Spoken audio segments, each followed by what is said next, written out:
എന്താടോ, എന്തു പറ്റി? എന്നെ കളിയാക്കി. കുറുക്കൻ്റെ കൂടെ നടക്കുന്നത് കടുവയ്ക്ക് ചേർന്നതല്ലെന്നും പറഞ്ഞ് എല്ലാവരും ചേർന്ന്. കൊള്ളാം. അതോടെ ധൈര്യം ചോർന്ന് താൻ ഇങ്ങ് പോന്നു അല്ലേ? എടോ, അവരങ്ങനെ പലതും പറയും. ഈ കുറുക്കൻ കുറുക്കൻ എന്ന് പറയുന്നത് താനല്ലേ?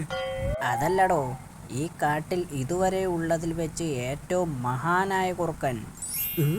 കുറുക്കനെ സഹായിച്ച് ഗുണമുണ്ടായവരുടെ കഥകൾ താൻ കേട്ടിട്ടില്ലേ? ഇല്ല. പറഞ്ഞു തരാം. പണ്ടു പണ്ടു പണ്ടു പണ്ട് ഒരു കുറുക്കൻ ഉറങ്ങുന്ന നേരത്തൊരു ചക്ക വീണു. അത് കണ്ടൊരു സിംഹം ഓടിച്ചെന്ന് തല വെച്ചു കൊടുത്തു. ചക്ക വീണത് സിംഹത്തിൻ്റെ തലയിൽ. സന്തുഷ്ടനായ കുറുക്കൻ സിംഹത്തെ കാട്ടിലെ രാജാവാക്കി. ചക്കയെ ശപിച്ച് ഒരു ഒരു ആ ഒരു ചേനയാക്കി. ഉടനെ ആകാശത്ത് നിന്ന് കാട്ടുമുത്തപ്പന്മാർ സിംഹത്തിൻ്റെ തലയിൽ പുഷ്പവൃഷ്ടി നടത്തി. എന്തു നടത്തി? ഓ, താൻ മറന്നോ പുഷ്പവൃഷ്ടിക്കഥ? തലയിൽ പൂക്കൾ വിതറിയെന്ന്. അതാണ് കുറുക്കന്മാരെ സഹായിച്ചാലുള്ള അനങ്ങരുത്. അനങ്ങരുതെന്ന് ഇനി കൈ കെട്ടിയിരിക്കേ. എന്തോ കുഴപ്പമാണല്ലോ, കയ്യിൽ വടിയുണ്ട്. അനങ്ങരുത്, ഞാനിപ്പോ തീർക്കും, ഇപ്പോ തീർക്കും.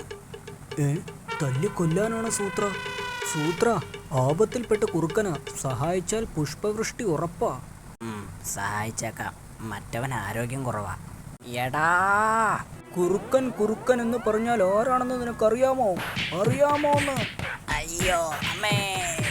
അവൻ്റെ കഥ തീർന്നു ചേട്ടാ, ഇനി ചേട്ടൻ പേടിക്കണ്ട. പക്ഷെ പടം തീർന്നല്ലടാ ദ്രോഹികളെ.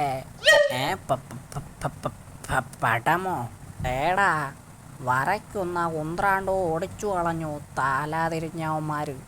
എന്നെ ഇരുത്തി പടം വരയ്ക്കാനാണോ അങ്ങേര് വന്നത്? ഓടിക്കോ സൂത്ര, പുഷ്പവൃഷ്ടി കല്ലായിട്ടാ വരുന്നത്.